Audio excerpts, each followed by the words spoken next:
نبی اسلام ارشاد فرماتے ہیں تو ذل صاحبہ یوم القیامہ، قیامت کے دن بندہ اپنے صدقے کے برابر سائے کے نیچے ہوگا۔ ایک اور حدیث مبارکہ میں نبی اسلام نے ارشاد فرمایا کل امرئ فی ذل صدقتہ حتی یفصل بین الناس، ہر بندہ قیامت کے دن اپنے صدقے کے سائے کے نیچے ہوگا حتیٰ کہ انسانوں کا فیصلہ ہوگا، یعنی جتنی دیر حساب کتاب ہوتا رہے گا یہ بندہ اپنے صدقے کے حساب سے سائے کے نیچے ہوگا۔ پھر صدقہ انسان کے لیے جہنم کی آگ سے آڑ ہے۔ میمونہ فرماتی ہیں رضی اللہ تعالیٰ عنہ کہ نبی اسلام سے پوچھا گیا افتنا عن الصدقۃ، اے اللہ کے وسلم ہمیں صدقہ کے بارے میں کچھ فرمائیں۔ فقال، نبی اسلام نے ارشاد فرمایا انہا حاجب من النار، یہ صدقہ جہنم کی آگ سے آڑ ہے۔ حبیب اجوی رحمت اللہ علیہ، بیوی نے آٹا گوندا، پھر تنور جلانے کے لیے لکڑیاں کاٹنے گئی، پیچھے سے سائل آ گیا، اس نے کہا بڑا محتاج ہوں، اللہ کے لیے کچھ دے دو۔ اللہ والوں کی عادت ہوتی ہے جب کوئی اللہ کے لیے کہتا ہے تو پھر وہ کھول دیتے ہیں اپنے دونوں ہاتھوں۔ انہوں نے وہی آٹا اٹھا کے دے دیا۔ اب بیوی لکڑیاں لے کے آئی، اس نے کہا آٹا، کہنے لگے میں نے روٹیاں پکنے کے لیے بھیجا ہے، میں نے روٹیاں پکنے کے لیے بھیجا ہے۔ ابھی ان کی بیوی نے چولہے میں آگ پوری نہیں جلائی تھی کہ اتنے میں دروازہ کھٹکھٹایا۔ بیوی نے پوچھا کون؟ کہنے والے نے روٹیاں بھی دے دی، سالن بھی دے دی۔ تو بیوی نے آ کر کہا کہ تم نے جہاں روٹیاں پکنے بھیجی تھی پکانے والے نے سالن بھی ساتھ بھیج دیا ہے۔ اللہ کے راستے میں خرچ کرنے کی ایک حلاوت ہے، وہ حلاوت جس کو مل جائے اس کو فکر نہیں، سب غموں سے آزاد۔ جو شخص سنورا ہوا دل لایا وہ دل اسے کام آئے گا۔ انسان کی زندگی میں 3 دن بہت اہم ہوتے ہیں۔ جس دن بچہ دنیا میں پیدا ہوتا ہے اس دن شیطان بچے کو مس کرتا ہے۔ اگر کوئی نیک آدمی پاس ہو تو اس سے بچے کی تحلیل بھی کروانی چاہیے، اور ایک کان میں اذان اور دوسرے میں اقامت بھی کروانی چاہیے، اس کی برکت ہوتی ہے بچے کو۔ اور دوسرا اہم دن وہ جب بندہ اس دنیا سے آخرت کے سفر پہ روانہ ہوتا ہے، موت آتی ہے۔ اللہ کرے کہ اس دن بھی کوئی اللہ کا ولی پاس ہو جو ہمیں کلمے کی تلقین کر دے، یاد دہانی کر دے۔ اور تیسرا اہم دن وہ جب سارے انسان اپنے رب کے سامنے قیامت کے دن کھڑے ہوں گے۔ یہ 3 دن ہماری زندگی کے بڑے اہم دن ہیں۔ اس لیے عیسیٰ علیہ السلام نے فرمایا تھا السلام علیہ یوم ولدت ویوم اموت ویوم ابعث حیا۔ تو جو آیت مبارکہ پڑھی گئی اس میں تیسرے دن کا تذکرہ ہے کہ قیامت کے دن نہ مال کام آئے گا نہ بیٹے کام آئیں گے۔ یہ کیوں کہا گیا؟ اس لیے کہ اکثر لوگوں کو دھوکہ ہوتا ہے کہ مال سے دنیا کے کام سنور جاتے ہیں۔ بہت سارے کام سنورتے ہیں، ہر کام نہیں سنورتا۔ آپ خود سوچئے کہ مال سے انسان کتاب تو خرید سکتا ہے، علم تو نہیں خرید سکتا۔ مال سے انسان اچھا کھانا تو خرید سکتا ہے، اچھی صحت تو نہیں خرید سکتا۔ مال سے انسان کسی کی چاپلوسی کو تو خرید سکتا ہے، کسی کے دل کی محبت کو تو نہیں خرید سکتا۔ مال سے انسان اینک تو خرید سکتا ہے، بینائی کو تو نہیں خرید سکتا۔ تو دنیا میں بھی مال سے ہر کام نہیں ہوتا، اور آخرت میں تو کوئی کام ہی نہیں ہوگا مال سے۔ اور کچھ لوگوں کو بیٹوں کا بھی بڑا ناز ہوتا ہے، میرے 5 بیٹے ہیں، ایک مجسٹریٹ ہے، ایک ڈی سی او ہے، ایک فلاں ہے، ایک فلاں ہے، ایک فلاں ہے۔ تو مطلب یہ ہوتا ہے کہ مجھے کوئی بھی مسئلہ ہوا تو بیٹے کام آئیں گے۔ تو اللہ تعالیٰ نے فرما دیا کہ قیامت کے دن کوئی بیٹا کام نہیں آئے گا۔ پھر سوال پیدا ہوتا ہے کہ کیا چیز کام آئے گی؟ اللہ فرماتے ہیں الا من اتى اللہ بقلب سلیم، جو شخص سنورا ہوا دل لایا وہ دل اسے کام آئے گا۔ اس آیت مبارکہ سے پتہ چلتا ہے کہ اللہ تعالیٰ دلوں کے بیوپاری ہیں، بندے سے دل مانگتے ہیں۔ اے میرے بندے تو دل کو صاف کر کے میرے پاس آ جا تو میں تجھے قبول فرما لوں گا۔ عجیب بات ہے، جس چہرے کو دنیا کے لوگ دیکھتے ہیں اسے ہم روز دھوتے ہیں، اور جس دل کو اللہ دیکھتے ہیں اس کو صاف کرنے کی فرصت ہی نہیں ہوتی۔ ایک عورت روزانہ 2 گھنٹے اپنے گھر میں لگاتی ہے گھر کو صاف کرنے کے لیے، جھاڑو دیتی ہے، ویکیوم کلینر سے صاف کرتی ہے، ڈسٹنگ یہ وہ، گھر کو چمکا دیتی ہے۔ کوئی پوچھے کہ آپ نے اتنی مشقت کیوں اٹھائی، اتنا ٹائم کیوں لگایا؟ اور یہ اگر گھر گندا ہوگا تو خامن مجھ سے ناراض ہو جائے گا۔ اگر ایک عام گھر کے گندا ہونے سے خامن ناراض ہوتا ہے تو یہ دل تو اللہ رب العزت کا گھر ہے، اگر یہ گندا ہوگا تو اللہ تعالیٰ بھی ناراض ہوں گے۔ چنانچہ حدیث مبارکہ ہے، اللہ تعالیٰ ارشاد فرماتے ہیں کہ لا یسعنی ارضی ولا سمائی، نہ میں زمینوں میں سماتا ہوں نہ میں آسمانوں میں سماتا ہوں، میں مومن بندے کے دل میں سما جاتا ہوں۔ تو مومن کا دل اللہ کا گھر ہے، اللہ کا کوٹھا ہے۔ اس دل کو صاف رکھنا یہ ہماری ذمہ داری ہے۔ طالب علم کے ذہن میں سوال پیدا ہوتا ہے کہ جب یہ دل اللہ کا گھر ہے تو اللہ اسے خود ہی صاف کر لے، ہمیں کیوں حکم دیا صاف کرنے کا؟ تو ہمارے جواب دیا کہ جب گھر کسی کو استعمال کے لیے کرائے پہ دیا جائے تو گھر کو صاف رکھنا مالک کی ذمہ داری نہیں ہوتی، کرایہ دار کی ذمہ داری ہوتی۔ اس لیے دنیا میں اللہ نے ہمیں حکم دیا، میرے بندو تم میرے گھر کو صاف رکھو، اور اگر تم گھر کو گندا رکھو گے تو پھر میں بھی تم سے ناراض ہو جاؤں گا۔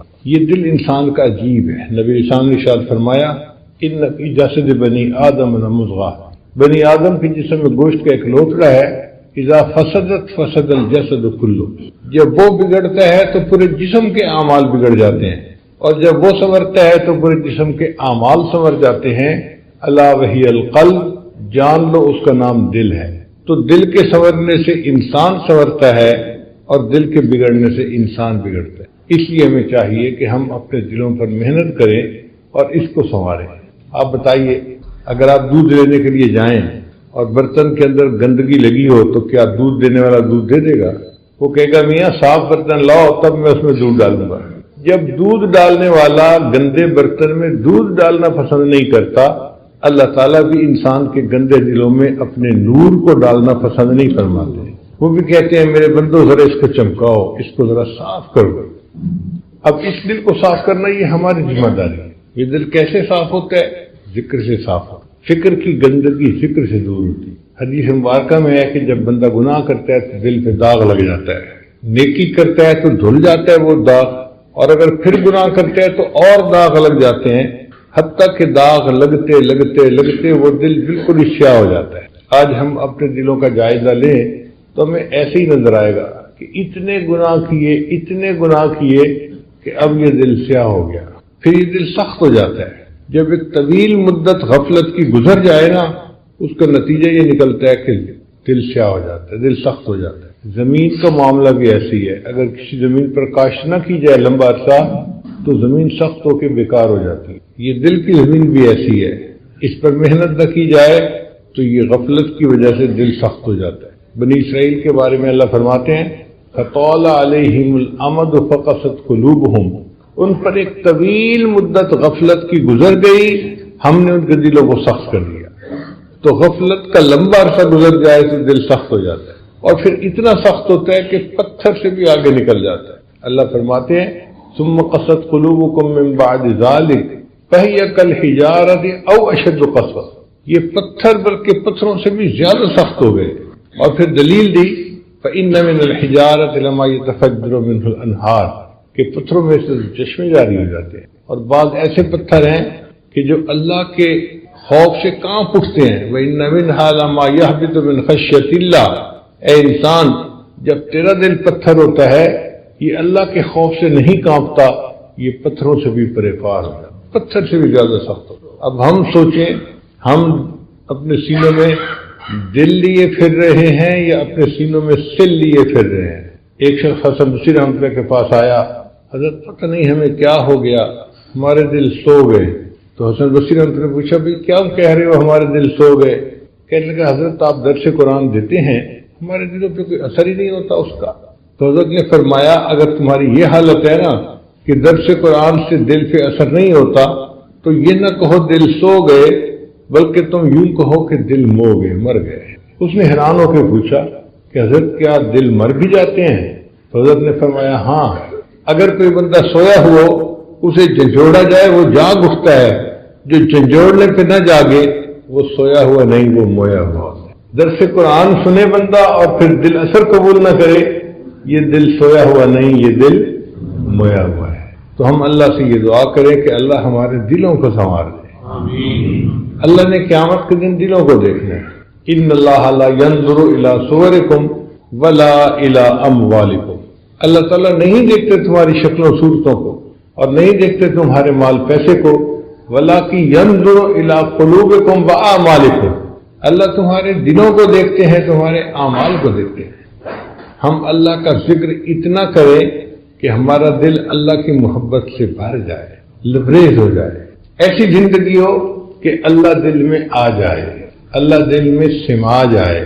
بلکہ سچ عرض کروں کہ اللہ دل میں چھا جائے، ایسی زندگی ہو، پھر اللہ تعالیٰ بندے سے خوش ہوتے ہیں۔ ہاں اس بندے نے میرے گھر کو صاف کیا اور اپنے دل کو نور سے بھر لیا۔ علماء نے ایک عجیب بات لکھی ہے، وہ فرماتے ہیں کہ اگر کسی گھر میں یا کمرے میں جاندار کی تصویر ہو تو حدیث مبارکہ میں آتا ہے کہ وہاں رحمت کا فرشتہ نہیں آتا۔ اگر کسی گھر میں کمرے میں جاندار کی تصویر ہے اس میں رحمت کا فرشتہ نہیں آتا، تو جس دل میں کسی غیر کی تصویر ہوگی اس دل میں اللہ کی رحمت کیسے آئے گی؟ اور آج دلوں میں تو پتہ نہیں کس کس کی تصویریں پڑی ہوئی ہیں۔ ما هذه التماثيل التي انتم لها عاكفون، یہ دل صنم خانہ بن گیا، بت خانہ بن گیا۔ سچ عرض کروں ہمارا دل گند خانہ بن گیا۔ تو اس دل کو صاف کیجئے اور محنت کیجئے، یہ ہماری زندگی کا مقصد ہے۔ کھانا کمانا، گھر بار، بیوی بچے، یہ ضروریات زندگی ہیں۔ مقصد زندگی انسان کا اپنے دل کو سنوارنا ہے تاکہ سنوار کے قیامت کے دن اللہ کے سامنے پیش ہو اور اللہ اپنے اس بندے سے راضی ہو جائیں۔ ہاں میرے بندے تو اپنے دل میں میری محبت کو بھر کے لایا ہے۔ قرآن مجید میں اللہ تعالیٰ ارشاد فرماتے ہیں ان اللہ اشترى من المؤمنین انفسهم واموالهم بان لهم الجنہ، اللہ نے ایمان والوں سے ان کی جانوں اور مالوں کو جنت کے بدلے خرید لیا ہے۔ اب ذرا طالب علم توجہ فرمائیں کہ اللہ نے یہ نہیں فرمایا کہ میں نے مومن کے جان اور مال کے بدلے جنت کو بیچ دیا ہے، اس لیے کہ بیچنے کی دو صورتیں ہوتی ہیں، یا تو بندہ حاجت مند ہوتا ہے، مجبور ہو کے گھر بیچ دیا، گاڑی بیچ دی، پلاٹ بیچ دیا، یا پھر اس کو زیادہ فائدے کی توقع ہوتی ہے۔ 50 لاکھ کا پلاٹ خریدا تھا، 2 کروڑ قیمت لگے، چلو جی بیچ دیتے ہیں۔ اور یہ دونوں صورتیں اللہ کے بارے میں ممکن ہی نہیں، نہ اللہ کو کوئی حاجت ہے نہ اللہ کو کسی سے فائدے کی توقع ہے، اس لیے اللہ تعالیٰ نے بیچنے کا لفظ ہی نہیں لگایا۔ اللہ کیوں بیچے بھائی؟ بات ہی اور طرح سے کی کہ میں نے جنت کے بدلے میں مومن کے جان اور مال کو خرید لیا ہے۔ اب بات تو سمجھ آ گئی کہ خریدنے کا لفظ کیوں کیا، لیکن طالب علم کے ذہن میں ایک اور اشکال پیدا ہوتا ہے کہ بھئی انسان کے پاس ذرا بھی پیسے ہو نا فالتو، تو سب سے پہلی چیز جو خریدتا ہے نا وہ اپنا گھر ہوتا ہے۔ سب سے پہلے گاڑی نہیں خریدتا یا کچھ اور نہیں خریدتا، گھر خریدتا جی، کرائے سے جان چھوٹے، اپنا گھر ہونا چاہیے۔ تو جب اللہ تعالیٰ خریدنا چاہتے تھے تو دل کا تو کہیں تذکرہ ہی نہیں کیا۔ اللہ نے فرمایا کہ میں نے مومن سے ان کے جان اور مال کو جنت کے بدلے خرید لیا ہے، تو دل کا تذکرہ کیوں نہیں کیا؟ مفسرین نے اس کا بھی جواب لکھا۔ انہوں نے فرمایا کہ اللہ نے کہا میرے بندے تیرا دل تو میرے لیے وقف ہو چکا، اور جو وقف کی جائیداد ہوتی ہے نا اس کی بیع و شراء کی اجازت نہیں ہوتی، وہ تو وقف ہے۔ اب دل تو تمہارا تھا ہی میرے لیے وقف، اس کے بعد تمہارے پاس جان اور مال بچا تھا، میں نے اس کو بھی جنت کے بدلے میں خرید لیا ہے۔ اب یہ دل کیسے سنورے؟ اس دل کے اندر بہت دنیا بسی ہوئی ہے، مال کی محبت، اولاد کی محبت، بیوی کی محبت، پتہ نہیں کسی دوست کی محبت، یہ محبت، کتنی محبتیں ہیں جو اس دل میں بسی ہوئی ہیں، ان کو نکالنا پڑے گا۔ جب یہ محبتیں دل سے نکل جائیں گی نا اور دل بالکل خالی ہو جائے گا تو یہ دل بالکل صاف ہو جائے گا۔ لیکن ان محبتوں کو کیسے نکالیں؟ اس کا طریقہ یہ ہے کہ اللہ کا ذکر کثرت کے ساتھ کرے۔ دل میں جتنی غیر کی محبتیں ہوتی ہیں نا، ماں سوا کی محبتیں ہوتی ہیں، سب نکل جاتا ہے۔ چنانچہ مفسرین نے ایک عجیب نقطہ لکھا ہے۔ حضرت اکبر تھانوی رحمۃ اللہ اپنی تفسیر بیان القرآن میں لکھتے ہیں کہ قرآن مجید کی ایک آیت ہے، ان الملوک اذا دخلوا قریۃ افسدوها وجعلوا اعزۃ اہلها اذلہ۔ ملکہ بلقیس کو جب سلیمان علیہ السلام کا پیغام پہنچا تو اس نے اپنے MNA جو تھے ان سے مشورہ کیا کہ مجھے کیا کرنا چاہیے، تو انہوں نے جواب دیا فانظری ماذا تأمرین، ملکہ صاحبہ قدم بڑھائیے ہم تمہارے ساتھ۔ یہ پرانی رسم ہے مگر وہ سمجھدار عورت تھی۔ اس نے کہا کہ دیکھو جب بادشاہ کسی بستی میں داخل ہوتے ہیں افسدوہا، اور فساد مچا دیتے ہیں، وجعلوا اعزۃ اہلها اذلہ، اور جو وہاں معزز ہوتے ہیں نا ان کو ذلیل کر کے باہر نکال دیا کرتے ہیں۔ تو میں سلیمان صاحب سے لڑائی نہیں کروں گی، میں خود جاؤں گی اور دیکھوں گی کہ وہ کس حال میں۔ تو حضرت تھانوی رحمۃ اللہ فرماتے ہیں یہ تو اس آیت کے ہیں ظاہری معنی، مگر اس میں ایک بہترین تمثیل بھی موجود ہے۔ وہ تمثیل کیا کہ اگر ملوک سے مراد اللہ کا نام لے لیا جائے، مالک الملک کا نام، اور کریہ سے مراد یہ دل کا کریہ، دل کی بستی لے لی جائے، تو پھر اس آیت کا مفہوم یہ بنے گا ان الملوک اذا دخلوا قریۃ، جب اللہ کا نام انسان کے دل کے اندر داخل ہوتا ہے، افسدوہا، انقلاب مچا دیتا ہے، وجعلوا عزت اہلھا اذلہ، اور دنیا جو اندر معزز بنی ہوتی ہے اس کو ذلیل کر کے باہر نکال دیا کرتا ہے۔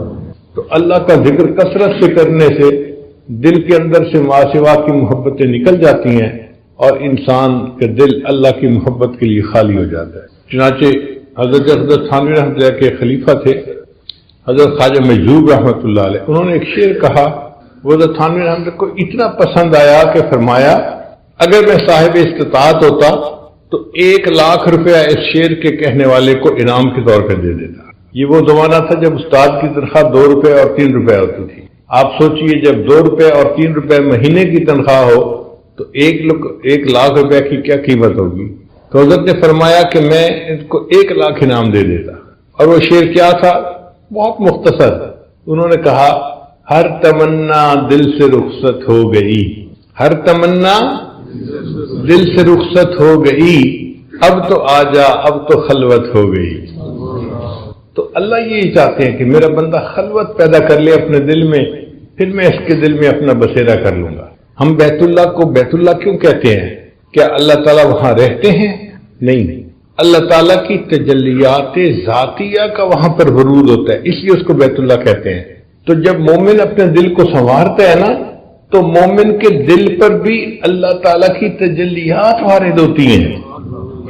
کتنی بڑی نعمت ہے، اور یہ چیز کوئی عام سی نہیں ہے، معمولی سی بات نہیں ہے، یہ اللہ کی بڑی نعمت ہے کہ کسی جگہ پر اللہ کی تجلی آئے۔ حضرت مفتی تقی عثمانی صاحب دامت برکاتہم کے اشعار ہیں، محبت کیا ہے دل کا درد سے معمور ہو جانا، متائے جاں کسی کو سونپ کر مجبور ہو جانا، قدم ہے راہ الفت میں تو منزل کی ہوس کیسی، یہاں پر عین منزل ہے تھکن سے چور ہو جانا، یہاں پر سر سے پہلے دل کا سودا شرط ہے یارو، یہاں پر سر سے پہلے دل کا سودا شرط ہے یارو، کوئی آسان نہیں ہے سرمد و منصور ہو جانا، بسا لینا کسی کو دل میں دل کا ہی کلیجہ ہے، دل کا کلیجہ سے مراد یہ دل کا ہی کارنامہ ہے۔ میں اس کو تھوڑا سا تبدیل کر کے یوں پڑھتا ہوں، بسا لینا کسی کو دل میں دل کا کارنامہ ہے، پہاڑوں کو تو بس آتا ہے جل کر طور ہو جانا۔ کوہتور کے اوپر اللہ کی تجلی پڑی تھی اور کوہتور کا وہ پہاڑ جل کر کوئلے کی مانند ہو گیا تھا۔ الحمدللہ اللہ تعالیٰ نے اس عاجز مسکین کو کوہتور پر جانے کی توفیق عطا فرمائی۔ ہم نے وہاں پر عجیب بات دیکھی، اتنی بڑی بڑی چٹانیں ہیں اور ان کو ایک انگلی پہ آپ یوں اٹھا سکتے ہیں، کوئلے کی طرح ہلکی جل کے ان کی یہ کیفیت ہو گئی۔ اس لیے کہتے ہیں کہ کوہتور جل کے سرما بن گیا تھا، جبل دکا اس کا یہ حال تھا۔ تو کوہتور کیوں جل گیا؟ اس لیے کہ وہ اللہ تعالیٰ کی تجلی کو برداشت ہی نہیں کر سکا۔ تو دیکھیں کوہتور اللہ کی تجلی کو برداشت نہیں کر سکا، لیکن انسان کا دل اللہ کی تجلی کو برداشت کر لیتا ہے تو انسان کا دل پھر کتنا عظیم ہوا۔ کتابوں میں لکھا ہے کہ اللہ تعالیٰ جب کسی بندے سے راضی ہوتے ہیں تو بعض مرتبہ ایک دن میں 70 مرتبہ اس کو محبت کی نظر سے دیکھتے ہیں۔ اللہ تعالیٰ ایک دن میں اپنے بندے کے دل کو 70 مرتبہ محبت کی نظر سے دیکھتے ہیں اور بندہ اس تجلی کو برداشت کر لیتا ہے۔ یہ انسان کو اللہ نے کمال دیا ہے اور کسی چیز میں یہ کمال نہیں ہے۔ اس لیے انسان کا دل جو ہے یہ عظیم ہے، فرشتے بھی حیران ہوتے ہیں انسان کی عظمت کو دیکھ کے کہ یہ کیسا عظیم انسان ہے، اللہ کی تجلی کو برداشت کر جاتا ہے، اللہ کی محبت اس کے دل میں ہے، اس کا دل اللہ کی محبت سے بھر چکا ہے۔ اور جب دل اللہ کی محبت سے بھر جاتا ہے نا پھر اعمال کرنے آسان ہو جاتے ہیں۔ آج تو ہم نمازیں پڑھتے پھرتے ہیں نا جیسے بیگار ہوتا ہے کہ جی حکم حاکم مرگ مفاجات، اللہ کا حکم ہے لہذا نماز پڑھنی ہے، ٹھیک ٹکرے مارتے پھرتے ہیں۔ جب دل میں اللہ کی محبت ہوتی ہے پھر بندہ اس کو بیگار نہیں سمجھتا بلکہ اس کو سبب لقائے یار سمجھتا ہے کہ میرے یار سے میری ملاقات ہو جاتی ہے۔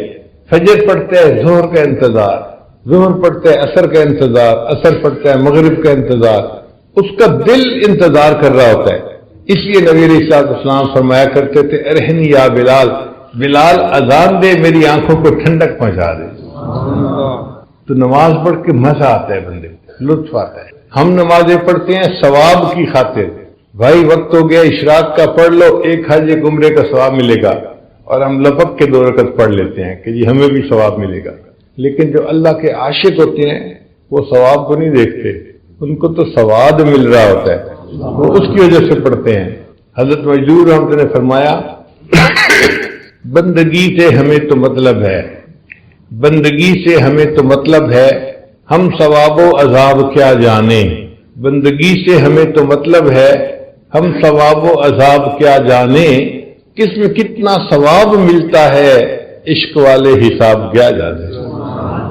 جن کو اللہ سے محبت ہوتی ہے وہ ان ثوابوں کے پیچھے نہیں پڑتے، وہ تو اللہ کی محبت میں عبادت کر رہے ہوتے ہیں، ان کو جنت کی بھی پرواہ نہیں ہوتی، دوزخ کی بھی پرواہ نہیں ہوتی۔ مشہور واقعہ ہے کہ رابعہ بصریہ چلی تھی ایک ہاتھ میں پانی کا لوٹا لے کے اور ایک ہاتھ میں آگ لے کے۔ کسی نے پوچھا رابعہ کہاں جا رہی ہو؟ کہنے لگی کہ میں نے محسوس کیا ہے کہ لوگ اللہ کی عبادت کرتے ہیں یا تو جنت کی طلب میں یا جہنم کے ڈر کی وجہ سے، تو میں چاہتی ہوں کہ آگ سے جنت کو جلا دوں اور پانی سے جہنم کی آگ کو بجھا دوں، تاکہ ان کی وجہ سے عبادت کرنے کی بجائے لوگ اللہ کو راضی کرنے کے لیے اللہ کی عبادت کر لیں۔ آج اگر کسی سے محبت ہو اس کو پھلوں کی ٹوکری بھیجنی ہو تو اس کو بھی گفٹ پیک کرواتے ہیں، حالانکہ پھلوں کی ٹوکری ہے، کوئی اتنی قیمتی بھی نہیں ہے، مگر گفٹ پیک اس لیے کرواتے ہیں کہ جب محبوب کے ہاتھ میں پہنچے تو اسے اچھی لگے۔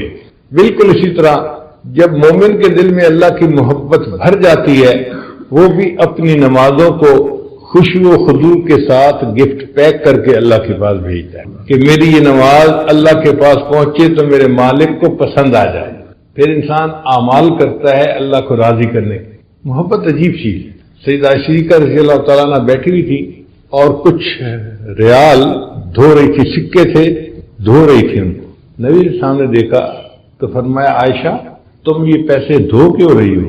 اے اللہ کے حبیب صلی اللہ علیہ وسلم میں نے آپ کی مبارک زبان سے سنا ہے کہ جو بندہ اپنا مال اللہ کے راستے میں خرچ کرتا ہے تو سوالی یعنی مانگنے والے کے ہاتھ میں جانے سے پہلے وہ پیسے اللہ کے ہاتھ میں پہنچ جاتے ہیں۔ تو جب سے میں نے یہ سنا میں نے جس پیسے کو صدقہ کرنا ہوتا ہے نا میں اسے دھو دیتی ہوں تاکہ صاف پاک یہ پیسہ میرے اللہ کے ہاتھ میں پہنچے۔ اللہ کی محبت میں زندگی گزارنا اس کا رنگ ہی الگ ہے، اس کا لطف ہی الگ ہے۔ ایک نقطہ یہ بھی سمجھ لیجئے کہ محبت کی ابتدا بندے سے نہیں ہوتی، اللہ کی طرف سے ہوتی۔ جب بھی کوئی بندہ اللہ سے محبت کرتا ہے نا اس کا مطلب یہ کہ اللہ نے اس سے محبت کی، اب یہ اللہ سے محبت کر رہا ہے۔ یحبہم ویحبونہ، اللہ قرآن میں فرماتے ہیں کہ اللہ ان سے محبت کرے گا، وہ اللہ سے محبت کریں گے۔ تو اللہ کی طرف سے محبت پہلے ہوتی ہے اور بندے کی طرف سے بعد میں ہوتی ہے۔ تو اگر ہم اللہ سے محبت کر رہے ہیں تو ابتدا کدھر سے ہوئی؟ اگر اللہ نہ چاہتے تو ہم پتہ نہیں کہاں بھٹک رہے ہوتے۔ اگر یہ نعمت ملی ہے تو عنایت کی نظر کس کی ہوئی؟ اللہ کی ہوئی۔ کسی شاعر نے عجیب اشعار کہے ہیں، بے خود کیے دیتے ہیں انداز حجاب آنا، آ دل میں تجھے رکھ لوں اے جلوے جانانا، اے اہل کرم مجھ پر اتنا تو کرم کرنا، جب جان لبوں پر ہو تم سامنے آ جانا۔ پھر اگلا شعر بڑا عجیب ہے، کیوں آنکھ ملائی تھی کیوں آگ لگائی تھی۔ جب کسی سالک کے اوپر قبض کی کیفیت طاری ہو نا اور کچھ کیفیات میں محسوس ہو رہی ہوں، اس وقت اس شعر کو پڑھے بندہ تنہائی میں بیٹھ کے تو عجیب مزہ آتا ہے۔ کیوں آنکھ ملائی تھی کیوں آگ لگائی تھی، اب رخ کو چھپا بیٹھے کر کے مجھے دیوانہ، دنیا میں مجھے تم نے اپنا تو بنایا ہے، محشر میں بھی کہہ دینا یہ ہے میرا دیوانہ۔ کیا لطف محشر میں شکوے کیے جاؤں، کیا لطف محشر میں شکوے کیے جاؤں، وہ ہنس کے کہے جائیں دیوانہ ہے دیوانہ۔ اللہ کی ایسی محبت ہو کہ جب اللہ کے دربار میں پہنچے تو اللہ بھی یہ کہہ دے یہ میرا دیوانہ تھا۔ یہ مجھ سے محبت کرنے والا میرا بندہ تھا. ایسی اللہ کی محبت دل میں آ جائے. جن کو اللہ سے محبت ہوتی ہے نا، وہ پھر اللہ کے لیے سب کچھ قربان کرنے کے لیے تیار ہوتے ہیں، سب کچھ قربان کرتے ہیں. ان کے اوپر آزمائشیں آتی ہیں، مشقتیں آتی ہیں، لیکن وہ اس کو محبوب کی طرف سے عطیہ سمجھتے ہوئے خوش ہو کے قبول کرتے ہیں. ان کی زبان پہ شکوے نہیں ہوتے. ہم جو اللہ تعالیٰ کے سامنے شکوے کرتے پھر رہے ہوتے ہیں نا، اس میں محبت کی کمی ہوتی ہے. ہم حقیقت کو سمجھتے نہیں، چھوٹی چھوٹی باتوں پہ شکوے کرتے ہیں. بچہ بیمار ہو گیا، یہ ہو گیا، فلاں ہو گیا، نوکری نہیں ملی. بھئی یہ روزمرہ کے معاملات ہیں. جس رب نے کائنات کو بنایا ہے اس رب کو کائنات کا نظام چلانے دو نا. کیوں یہ چاہتے ہو کہ ہماری مرضی سے سب کچھ ہو جائے؟ ہم کیا حقیقت رکھتے ہیں؟ ہماری کیا اوقات ہے؟ ٹھیک ہے، ہم نے دعا مانگی تھی، اس شہنشاہ کی مرضی چاہے تو قبول کرے چاہے تو قبول نہ کرے. ہم بندے ہیں تو بندے بن کے رہے نا. ہم پتہ نہیں اپنے آپ کو کیا سمجھنے لگ جاتے ہیں. عجیب بات ہے کہ دعا بھی مانگتے ہیں تو عجیب طریقے سے. اللہ میری بیٹی کو رشتہ مل جائے، میرے بیٹے کو نوکری مل جائے. جیسے صبح صبح فور مین آتا ہے نا اور ورکرز کو کام ذمہ لگاتا ہے. اکرم تم یہ کر لینا، اسلم تم یہ کر لینا، اور فلاں تم یہ کر لینا، فلاں تم یہ کر لینا. ہم بھی اللہ تعالیٰ کے ذمہ کام لگا رہے ہوتے ہیں. اس کو دعا کہتے ہیں. دعا تو یہ ہوتی ہے کہ انسان عاجزی کے ساتھ اللہ کے سامنے سراپا سوال بن کے مانگ رہا ہو. جس فقیر نے 1 روپیہ مانگنا ہوتا ہے وہ کتنا لجاجت سے مانگتا ہے. ہاتھ بھی کانپ رہے ہوتے ہیں، کپڑے بھی پھٹے ہوئے پہنے ہوتے ہیں، شکل بھی مسکین بنائی ہوتی ہے، اور الفاظ کا چناؤ بھی ایسا ہوتا ہے کہ دل پہ اثر ہوتا ہے. اور وہ 1 روپیہ مانگ رہے ہیں. ہم نے تو اللہ سے اللہ کو مانگنا ہے تو ہمیں اللہ کے سامنے کتنی آہذاری کرنے کی ضرورت ہے. مگر یہ چیز محبت سکھاتی. محبت نہ ہو تو سمجھ نہیں آتی. اس لیے اللہ تعالیٰ سے دعا مانگیں، اے اللہ ہمیں اپنی محبت عطا فرما دی. نبی علیہ السلام نے دعا سکھائی، اللہم انی اسألک حبک. اے اللہ میں آپ سے آپ کی محبت کا سوال کرتا ہوں. آج ایسے نوجوان بہت نظر آئیں گے جو اللہ تعالیٰ سے گھر مانگتے ہیں، بیوی مانگتے ہیں، اولاد مانگتے ہیں، نوکری مانگتے ہیں. ایسے نوجوان بہت کم نظر آئیں گے جو رات کے اندھیرے میں اللہ کے سامنے بیٹھے رو رہے ہو، اے اللہ میں آپ سے آپ ہی کو چاہتا ہوں، مجھے اپنی محبت عطا کر دیجیے، میرے دل کو اپنی محبت سے بھر دیجیے. اس طلب میں رکھنے والے نوجوان بہت کم ہیں. اس لیے ہمیں چاہیے کہ ہم اللہ کے طالب بنیں اور اللہ سے اللہ کی محبت مانگیں. اردو کے چند اشعار سے میں نے آپ کو سنائے، اب میں آپ کو فارسی کے بھی چند اشعار سنا دوں.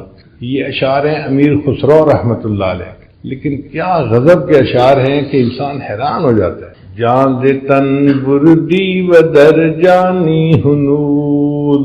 اے محبوب آپ نے میرے بدن سے جان تو نکال دی اور خود میری جان بن کے رہ گئے. جان دے تن بردی و در جانی ہنوز، درد ہا دادی و درمانی ہنوز. اے محبوب آپ نے مجھے درد تو عطا کی مگر اس کے درد کی دوا بھی تو آپ خود ہی ہیں. آشکارا سینہ بے شگافتی. اے محبوب آپ کے پلکوں کے تیر نے میرے سینے کو چیر کے رکھ دیا. آشکارا سینہ بے شگافتی، ہم چنا در سینہ پنہانی ہنوز. اور اس چیرے ہوئے سینے میں اے محبوب آپ ہی تو چھپ کے بیٹھے ہوئے ہیں. ملک دل کر دی خراب از تیغ ناز. اے محبوب آپ نے ناز کی تلوار سے میرے دل کے ملک کو خراب کر دیا. خراب سے کیا مراد؟ پہلے دنیا کی محبت تھی، بیوی کی محبت تھی، فلاں کی محبت تھی، فلاں کتنی محبتیں تھیں، دل آباد تھا. تیرے ناز کی تلوار ایسی چلی کہ سب محبتیں دل سے نکل گئیں تو دل تو ویران ہو گیا نا. ملک دل کر دی خراب از تیغ ناز، وہ اندری ویران سلطانی ہنوز. اور اس ویرانے میں اے محبوب ابھی بھی حکمرانی تو آپ ہی کی ہے تو یہ ویرانہ، لیکن اس ویرانے میں حکمرانی کس کی ہے؟ اور آخری شعر تو بہت ہی لاجواب ہے. فرماتے ہیں قیمت خود ہر دو عالم گفتئی. اے محبوب آپ نے اپنے وصل کی قیمت 2 عالم رکھی ہے کہ دنیا اور آخرت کی کوئی خواہش نہیں ہونی چاہیے. قیمت خود ہر 2 عالم گفتئی، نرخ بالاتن کے ارزانی حلول، اے محبوب قیمت بڑھا دیجئے، آپ نے تو بہت سستی قیمت لگائی ہے، میں اس سے زیادہ قیمت دینے کے لیے تیار ہوں۔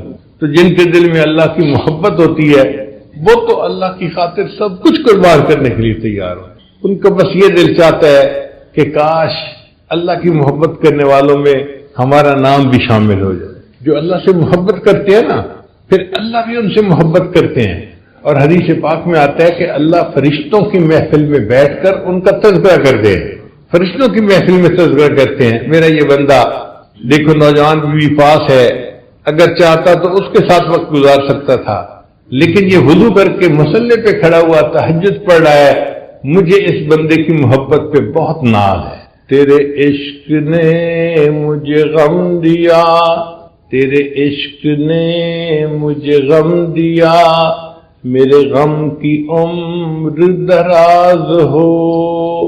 یہ نہیں کہا کہ غم ختم ہو جائے، تیرے عشق نے غم دیا، اللہ میرے غم کی عمر دراز ہو جائے۔ تیرے عشق نے مجھے غم دیا، میرے غم کی عمر دراز ہو۔ وہ مقام آئے میرے خدا، میرے عشق پہ تجھے ناز ہو۔ ایسی کیفیت آ جائے اللہ کہ میرے عشق پہ آپ کو ناز ہو کہ میرا یہ بندہ مجھ سے کتنی محبت کرتا ہے، اور آپ فرشتوں کی محفل میں تذکرے کریں۔ تو جب اللہ کی محبت دل میں بھر جاتی ہے تو بندہ ہر وقت اللہ کی محبت میں اپنا وقت گزارتا ہے، 24 گھنٹے اللہ کی محبت میں وقت گزارتا ہے۔ ایک بزرگ کے حضرت شبلی رحمۃ اللہ علیہ، یہ تذکرۃ الاولیاء میں واقع لکھا ہوا ہے، ان کے سامنے کوئی اللہ کا نام لیتا تھا نا تو ان کی عجیب کرامت تھی، جیب میں ہاتھ ڈالتے تھے اور گڑ کی ڈلی نکلتی تھی، اس بندے کو گڑ کھانے کے لیے دے دیتے، پھر دوسرے کی زبان سے اللہ کا لفظ نکلتا تو وہ اس کو گڑ کی ڈلی دیتے، ہر کسی کو گڑ کی ڈلی دیتے تھے۔ لوگ ان کے سامنے آ کے جان بوجھ کے اللہ کا نام لیتے تھے اور ان کو میٹھا کھانے کو مل جاتا تھا۔ تو کسی نے پوچھا شبلی آپ یہ کیا کرتے ہیں کہ جو اللہ کا نام لیتا ہے اس کو کھانے کے لیے گڑ کی ڈلی دیتے ہیں؟ تو شبلی رحمۃ اللہ نے جواب دیا، جس منہ سے میرے محبوب کا نام نکلے میں اس منہ کو شرینی سے نہ بھر دوں تو اور کیا کروں۔ کیا محبت ہوگی اللہ کے ساتھ کہ جس منہ سے میرے محبوب کا نام نکلے میں اس منہ کو شرینی سے نہ بھر دوں تو اور کیا کروں۔ ہمیں بھی ایسی اللہ کی محبت ہو جائے نہ نصیب کہ اس محبت کی حرارت ہمارا دل محسوس کر رہا ہو۔ چنانچہ نبی علیہ السلام نے فرمایا، حدیث مبارکہ ہے، احب اللہ بکل قلوبکم، لوگوں اپنے پورے دل کے ساتھ اللہ سے محبت کرو۔ ہم اللہ سے محبت کرتے ہیں مگر ادھورے دل کے ساتھ، باقی آدھا کسی اور کے پاس ہوتا ہے۔ اللہ تعالیٰ فرماتے ہیں نہیں، مجھے یہ شراکت پسند نہیں ہے، سب کو نکالو اس دل میں سے اور اس دل کو فقط میرے لیے خالی کر دو، تب میں تم سے راضی ہو جاؤں گا۔ ایک شاعر تھے، انہوں نے عربی زبان میں کچھ اشعار کہے اللہ کی محبت میں، اردو فارسی سن لی تو اب ذرا عربی بھی سن لیجئے۔ واللہ ما طلعت شمس ولا غربت الا وانت فی قلبی ووسواسی۔ اے محبوب اللہ کی قسم، نہ کبھی سورج طلوع ہوا نہ کبھی سورج غروب ہوا مگر میرے خیالوں میں تو ہی تو بسا ہوا تھا۔ واللہ ما طلعت شمس ولا غربت الا وانت فی قلبی ووسواسی، وذا جلست الى قوم احدثهم الا وانت حدیثی بین جلاسی۔ اور محبوب کبھی میں دوستوں کی محفل میں نہیں بیٹھا مگر ان دوستوں کی محفل میں میں تیری ہی تو باتیں بیٹھ کے کر رہا ہوتا ہوں۔ ولا ہممت بشرب الماء من عطش الا رأيت خیالا منك في الكأس۔ اور محبوب سخت پیاس کی حالت میں کبھی میں نے پانی کا پیالہ نہیں پیا مگر اس پانی کے پیالے کے اندر میں آپ کی تصویر تو دیکھ رہا ہوتا ہوں۔ کیفیت ہی ہو جاتی ہے بندے کی۔ کاش کہ ہمیں بھی اللہ تعالیٰ کی یہ محبت ملے اور ہم بھی زندگی کے چند لمحے گزاریں اس محبت میں ڈوب کے۔ چند لمحے اگر وہ زندگی میں مل گئے نا تو ہمارا بیڑا پار ہو جائے گا۔ چنانچہ علماء نے لکھا ہے کہ اگر کوئی بندہ محبت کے ساتھ ایک مرتبہ اللہ کا نام لے، محبت کے ساتھ ایک مرتبہ اللہ کا نام لے، اس عمل کی وجہ سے یہ بندہ کبھی نہ کبھی جہنم سے نکال کے جنت میں بھیج دیا جائے گا۔ ایک مرتبہ جس نے زندگی میں محبت سے اللہ کا نام لیا، اب ذرا آپ بھی محبت سے اللہ کا نام کہہ کے دیکھیے، اللہ اللہ اللہ۔ شاعر نے کہا تہلکا سا مچا دیتی ہے عرش آسمانی میں، تہلکا سا مچا دیتی ہے عرش آسمانی میں، جوانی جب محبت سے خدا کا نام لیتی ہے۔ جوان آدمی جب محبت سے اللہ کا نام لیتا ہے نا، اللہ کا عرش بھی کانپ جاتا ہے۔ اللہ اس نوجوان سے بہت خوش ہوتے ہیں جو اللہ کی محبت میں ڈوب کے اللہ کا نام لے رہا ہو۔ حضرت خواجہ غلام فرید رحمۃ اللہ علیہ کا پنجابی زبان کا کلام ہے، وہ بھی سن لیجئے۔ فرماتے ہیں ہور کہانی مول نہ بھانی، اور کوئی کہانی مجھے اچھی نہیں لگی، ہور کہانی مول نہ بھانی، الف ہی کو ہم بس وے میاں جی، اے میاں جی مجھے ایک اللہ کافی ہے، اس کے علاوہ کوئی کہانی مجھے اچھی نہیں لگتی۔ ہور کہانی مول نہ بھانی، الف ہی کو ہم بس وے میاں جی، بیتے دی میں کلوڑ نکائی۔ الف سے اللہ، بس مجھے الف کی ضرورت ہے، اس کے علاوہ جس کو ہم ماسوا کہتے ہیں نا، اس کو وہ بیٹے کہہ رہے ہیں کہ مجھے بیٹے کی کوئی ضرورت نہیں ہے۔ ہور کہانی مول نہ بھانی، الف ہی کو ہم بس وے میاں جی، بیٹے دی میں کلوڑ نکائی، الف لے دل کھس وے میاں جی، اے میاں جی الف اللہ نے تو مجھ سے میرا دل ہی چھین لیا ہے۔ عشقوں مول فرید نہ پھر سوں، اے غلام فرید میں اللہ کے عشق سے پیچھے نہیں ہٹوں گا، کوئی مجھے کہہ دے کہ تم چھوڑ دو اس کو تو میں نہیں چھوڑوں گا۔ عشقوں مول فرید نہ پھر سوں، روز نوی ہم چس وے میاں جی، اے میاں جی مجھے روز ایک نئی چس ملتی ہے اس اللہ کے ذکر میں کیوں اللہ کے ذکر سے پیچھے ہٹوں گا؟ تو ہمیں بھی اللہ تعالیٰ اپنی ایسی محبت عطا فرمائے۔ امام غزالی رحمۃ اللہ نے لکھا ہے کہ قیامت کے دن اللہ تعالیٰ ایک فرشتے کو فرمائیں گے اعلان کرو کہ مجھ سے محبت کرنے والے کہاں ہیں، تو فرشتہ اعلان کرے گا اللہ سے محبت کرنے والے عرش کے قریب ہو جائیں، تو کھربوں کھربوں کھربوں لوگ ہوں گے وہ اللہ تعالیٰ کے عرش کے قریب ہو جائیں گے۔ فرشتہ پوچھے گا بھئی تم اللہ سے محبت کرنے والے ہو، اس کی دلیل کیا ہے؟ وہ کہیں گے کہ ہم تو دنیا میں اللہ کی محبت میں زندگی گزارتے تھے، ہم جواب میں وقت لگاتے تھے، ہم ذکر مراقبے کرتے تھے، ہم تو ختم نبوت کے لیے کام کرتے تھے، ہم تو فلاں کے لیے زندگی گزارتے تھے، پوری زندگی ہم نے اس لیے گزار دی، تو ہم تو اللہ سے محبت کرنے والے ہیں، اس لیے رات کے آخری پہر میں ہم اٹھ کے تہجد پڑھتے تھے اور اللہ کے سامنے دامن پھیلا کے بیٹھتے تھے، ایک ایک سنت پر محبت کے ساتھ عمل کرتے تھے۔ میں نے اپنے بیٹے کو حافظ بنایا، ایک بیٹے کو عالم بنایا، بیٹی کو عالمہ فاضلہ بنایا، پوری اولاد کو دین میں نے پڑھنے کے لیے لگا دیا، یہ میری اللہ سے محبت کی دلیل ہے۔ تو جب وہ یہ کہیں گے تو فرشتوں کو اللہ فرمائیں گے میرے فرشتوں یہ سچ کہہ رہے ہیں کہ انہوں نے اپنا سب کچھ دین کے لیے لگا دیا اور یہ میرے محبوب میرے انتظار میں، میرے دین کی انتظار میں یہ زندگی گزار کے آئے، اب ان کو کہہ دو کہ مجھے ان سے حساب لیتے ہوئے حیا آتی ہے، یہ جاؤ دنیا سے یہ جنت میں بلا حساب داخل ہو جائے۔ تو جو اللہ سے محبت کرنے والے ہوں گے اللہ ان سے حساب کتاب نہیں لیں گے۔ بلے شاہ رحمۃ اللہ کا ایک شعر سنیے، عجیب کلام کیا انہوں نے، فرماتے ہیں کورے کاغذ کتاب نہ ہوں دے، اگر میں خالی کاغذوں کو جلد باندھ کے کتاب بنا دوں تو اس کو کتاب تو نہیں کہیں گے، اس پر تو ایک لفظ بھی نہیں لکھا ہوا۔ تو کورے کاغذ کتاب نہ ہوں دے تے سارے پھول گلاب نہ ہوں دے، سارے پھول گلاب کے نہیں ہوتے، کوئی کوئی پھول گلاب کا ہوتا ہے۔ کورے کاغذ کتاب نہ ہوں دے تے سارے پھول گلاب نہ ہوں دے، تے جے کر یاری لائیے بلیا تے یارہ نال حساب نہ ہوں دے، اور اگر یاری لگائے تو بلے شاہ یاروں سے پھر حساب نہیں کیا جاتا۔ جو اللہ سے دنیا میں یاری لگائے گا پھر اللہ قیامت سے اس سے حساب کتاب نہیں کریں گے، فرمائیں گے میرے بندے بلا حساب جنت چلے جاؤ۔ مسجد کا جو نام ہے مسجد مولانا احمد علی لاہوری، تو یہ بزرگ وہ تھے جو اللہ سے محبت کرنے والے۔ آج دیکھو اللہ نے ان کا نام بھی جو ہے نا وہ سلامت رکھا ہوا ہے اور ان کا کام بھی سلامت رکھا ہوا ہے۔ ہم نے کتابوں میں پڑھا کہ حضرت لاہوری رحمۃ اللہ علیہ کثیر البکا تھے۔ کثیر البکا کا مطلب اللہ کا خوف غالب رہتا تھا اور بڑا جلدی آنکھوں سے آنسو آ جاتے تھے، بہت جلدی رو پڑتے تھے، تو کثیر البکا تھے۔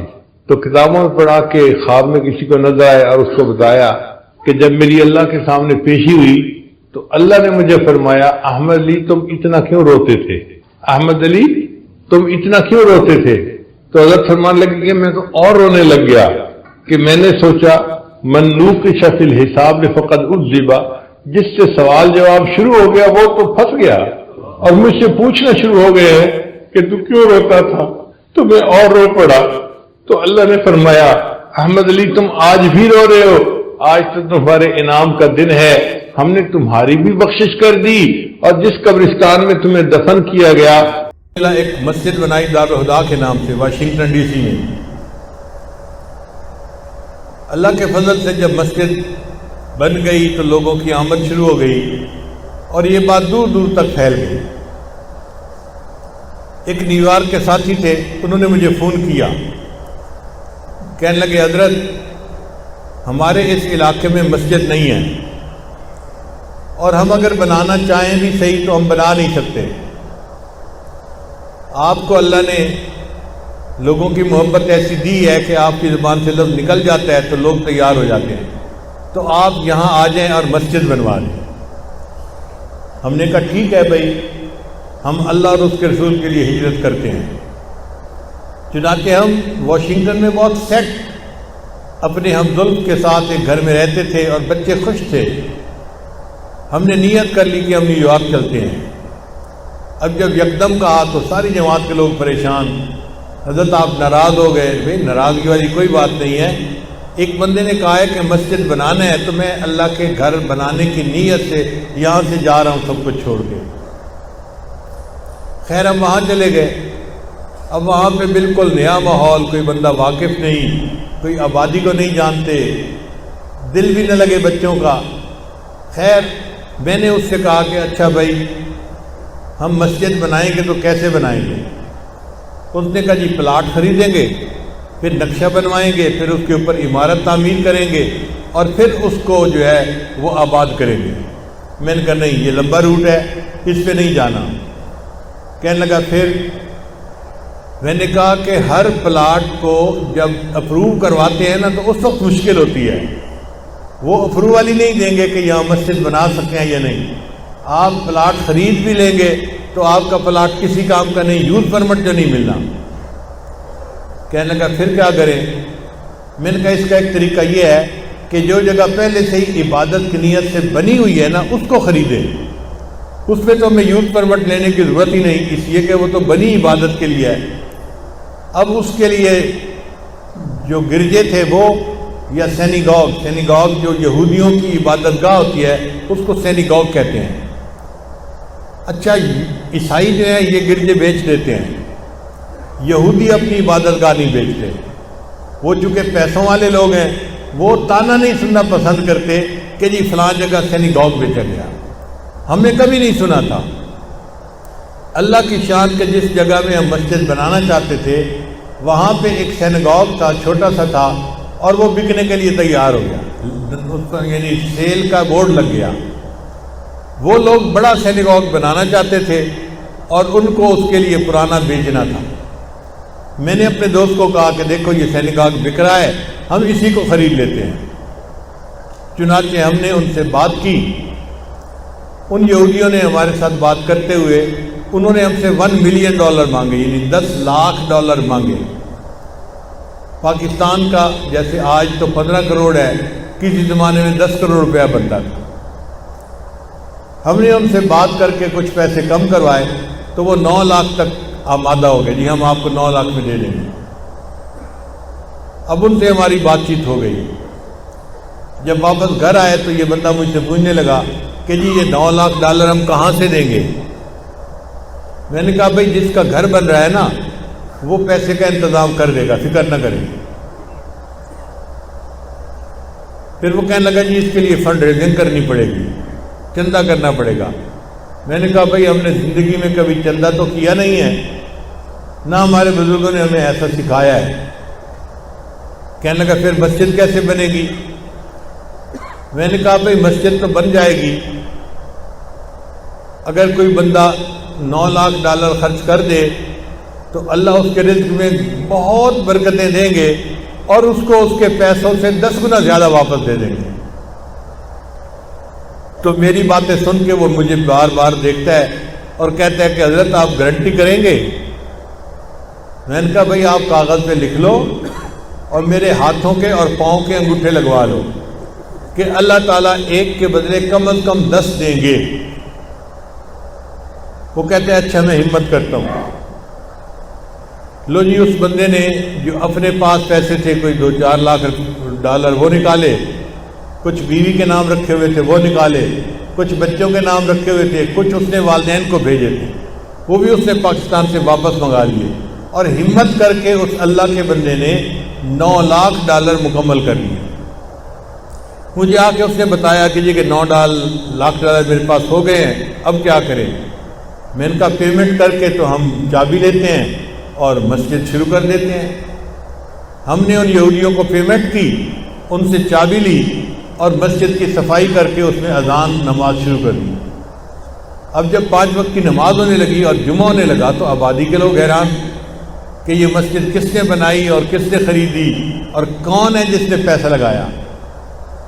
جو کوئی میرے پاس آتا آ کے پوچھتا جی کہ مسجد کا پیسہ کس نے لگایا ہے، تو میں کہتا بھائی جس کا گھر ہے نا اسی سے پوچھو جا کے کہ یہ مسجد کا پیسہ کس نے لگایا ہے، میرا گھر تو نہیں ہے، اللہ کا گھر ہے، اس سے پوچھو جا کے۔ تو آبادی والے خاموش ہو گئے۔ اب یہ بندہ جس نے $9 لاکھ لگائے تھے یہ میرے پاس ایک دن بیٹھا ناشتہ کر رہا تھا، مجھے کہتے ہیں حضرت میں نے پوری زندگی میں جو کمایا تھا وہ تو میں نے سب آپ کے کہنے پہ لگا دیا، اب میں کیا کروں؟ میں نے کہا دیکھو بھائی آپ کے 2 مکان ہیں، ایک مکان میں بیوی بچوں کے ساتھ آپ رہتے ہیں اور دوسرے مکان کو آپ نے کرائے پہ دیا ہوا ہے۔ کہتے ہیں ہاں۔ میں نے کہا وہ جو دوسرا مکان کرائے پہ دیا ہوا ہے نا اس کو بیچ دیں اور جو پیسہ آپ کو ملے اس سے آپ اور کوئی مکان خرید لیں اور پراپرٹی کا کام کرنا شروع کر دیں۔ وہ پراپرٹی کا کام کرنے والا بندہ تو نہیں تھا، مگر میرے کہنے پہ اس نے $4 لاکھ میں مکان بیچا اور پھر اس سے ایک اور مکان خریدا، پھر اس پہ پروفٹ ہوا تو اور مکان خریدا اور اس نے ریئل اسٹیٹ کا کام ہی شروع کر دیا۔ ہم 3 سال وہاں پر رہے۔ تیسرے سال فجر کی نماز کے بعد وہ میرے پاس آ کر بیٹھا، کہتے ہیں اللہ نے آپ کی زبان کی بات پوری کر دی۔ میں نے پوچھا کیا ہوا؟ کہنے لگا حضرت میں مسجد میں باوضو بیٹھا ہوں اور اس وقت آپ کو بتاتا ہوں کہ میں $9 ملین کی پراپرٹی کا مالک ہوں۔ اس وقت $9 لاکھ دیے تھے، اللہ نے 10 گنا اس کو واپس پہنچا دیا، وہ 9 ملین کی پراپرٹی کا مالک بن گیا۔ اتنا پیسہ اللہ نے اس کو دیا۔ لہذا جو بندہ اللہ کے گھر پہ لگاتا ہے یا اللہ کے راستے میں لگاتا ہے کم از کم 10 گنا، ورنہ اگر زیادہ توکل ہو تو 20 گنا، 50 گنا، 100 گنا، 700 گنا، واللہ یضاعف لمن یشاء